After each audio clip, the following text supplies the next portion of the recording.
More on paths. Let's examine working with more complex paths. As an example, I've added a photo of Charlie Chaplin to Inkscape, as I'm going to capture the silhouette of the little tramp with the Paths tool. I'm going to share some tips drawn from my own struggles with mastering the Paths tool that may help get you going. First, make liberal use of the zoom features of Inkscape when you're drawing your path. It's really not very effective to draw your path without paying strict attention to detail. If you want something to look good, you'll have to spend a lot of time adding nodes and tweaking them if you don't focus on detail from the beginning.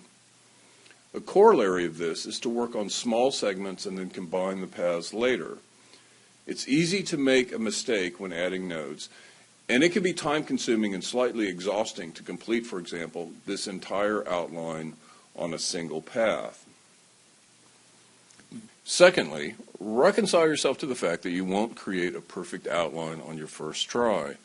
You will have to make adjustments, even if you're supremely focused and careful. Let's start creating a path. If you just click to add a node, it will be straight, not a curved path. While there are occasions for working with straight paths, it's better to set down your node and bend it slightly to make a curve. You'll see the handles appear. Why opt for a curve rather than a straight line?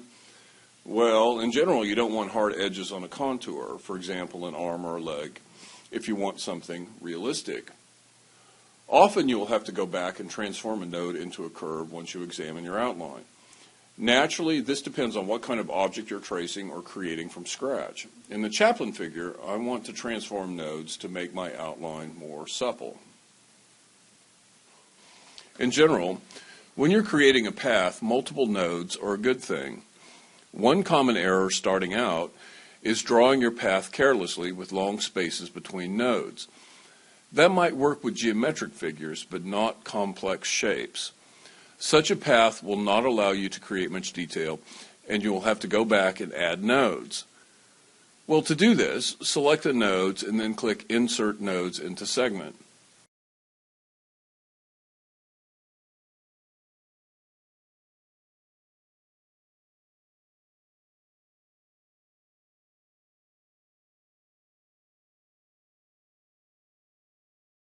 You can also delete nodes. Sometimes things go haywire. Your hand slips, or you don't quite connect your paths, or you add so many nodes that it becomes impossible to see what you're doing. So luckily, you can clean up paths. You can also break them apart and rejoin them at selected nodes.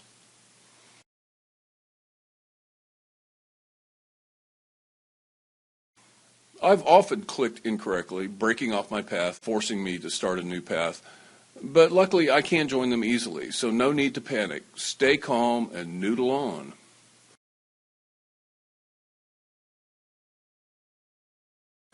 You also don't want to cross lines on your paths. That will create some real problems. When you start working on details with multiple nodes, it's easy to make this mistake, particularly when you are adjusting the handles of a node. We have seen that you can change the node type from curve to corner and vice versa. You can also create symmetric curves.